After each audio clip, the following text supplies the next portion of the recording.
It was 1985. I was 14 years old, and there was a guy in our congregation who used to associate quite a bit with the young guy. He was in his 50s. He was a single guy, and I went witnessing with him at least a couple of times. And he seemed like a really kind of nice guy. He was young at heart, and that's why the young guys kind of enjoyed his company. One day after we'd been out witnessing, I went around there. Well, I asked my dad if I could go around for the afternoon, and he said, "Yeah, no, that's fine." And it was about 4 or 5 o'clock, and we'd had a few drinks in the past half an hour or so. 2 or 3 red wines. Hadn't had anything really to drink before, and I was feeling pretty tipsy. And Dave had music on. It was quite loud, and there was a friend of mine there, Dean, who was in our congregation as well. He lived right behind David. David said, "Why don't you stay the night? That way you can kick back and you don't have to try to sneak in at home and hide the fact that you're a little bit drunk, And I said, "Yeah, that's a great idea. I'll go and call my dad." Anyway, on the way to the phone to call my dad, I was thinking to myself, Dad's not going to let me stay at this guy's house, no matter how much he likes him. Anyway, I said to Dad on the phone, "I'm going to stay at Dean's house." He was a kid that lived behind David, and I'm going to stay there the night, and Dean was going to Torquay, which is about 2 hours away, the next day.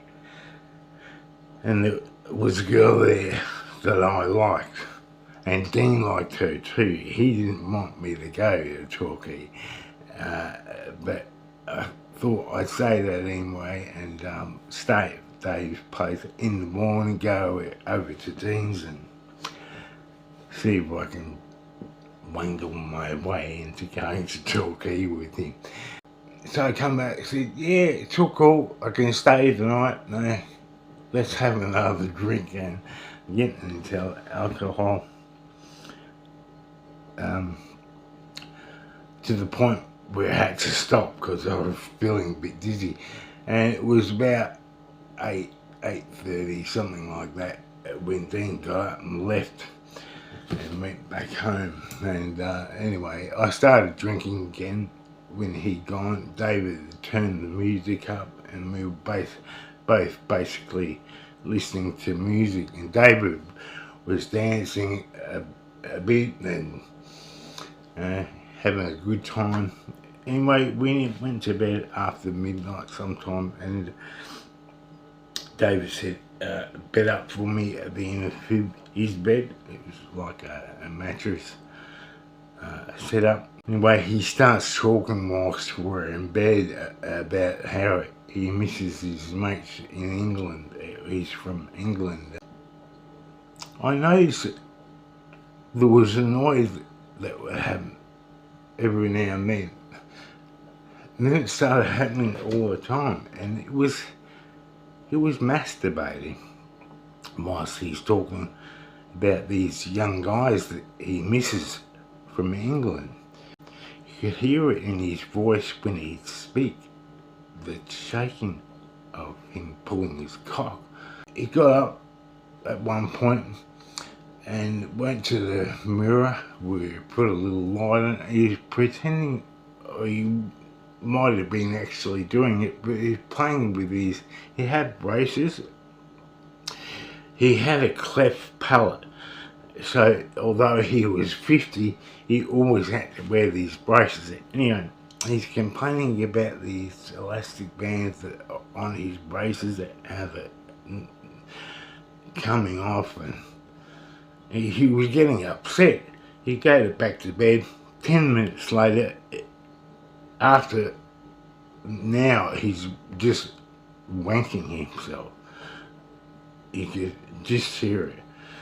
And he got up again, went to the mirror, played around, but the mirror was right in front of me. And when he would get up, he was wearing no clothes at all. So when he turned the light on, all I see is him and his ass right in front of the bed.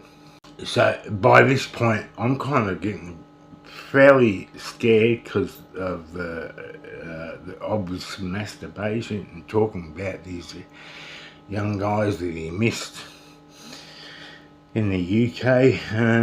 Yeah, he came back to bed again, got up again after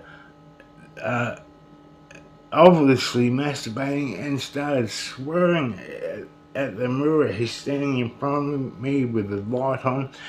I was pretending to be asleep at this point, but I think he had an idea that I could still see him. Anyway, he's saying fucking all these really foul words that I've never heard him say before. And went back to the bed.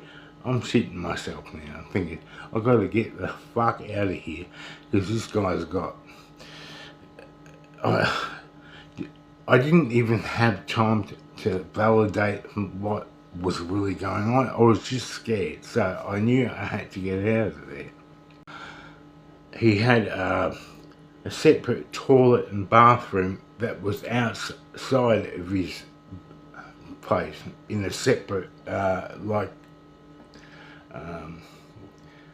its own room. It wasn't part of the house. And I said, David, I need to go to the toilet. He ignored me. I said it again, and I said it a third time. On the third time, he gets up and says, fuck! And he stands by his front door, and he goes, go, like this. Walked around him, opened the door about this far. That's all he would let it open. He didn't want me to go. He had an idea that I was going to go and piss off. Because I was apparently scared. You could sense that. I got out of it, ran to the fence, jumped the fence to Dean's house, knocked on his window until he woke up and answered it, and that was that situation. Now, I never really gave it much thought after that until about 2 weeks later when Dad said to me one afternoon what happened that night, that he told me that you're going to stay at Dean's house. He didn't get there till sometime in the morning, and what's going on. So anyway, I was reluctant to say anything, but because I'd lied, I said, Dad, look, David was being really weird. I told him exactly what happened. I even mentioned that he was definitely having a pulling his cock, you know, and talking about young guys that he misses overseas. And when I said to Dad, he got up, and after I'd asked to go to the toilet, and stood at the door and wouldn't really let me out, and I had to I snuck out kind of. He didn't want me to leave. He knew I was onto him. Dean's mum, who was a real busybody, didn't like me because I liked this girl that Dean liked, and she didn't really like Dean. She liked me, and she was at Torquay the next day, and I ended up going to Torquay with Dean the next day, although I was in a different world because I was just thinking about what had happened the night before anyway. So later that week, Dad approached me.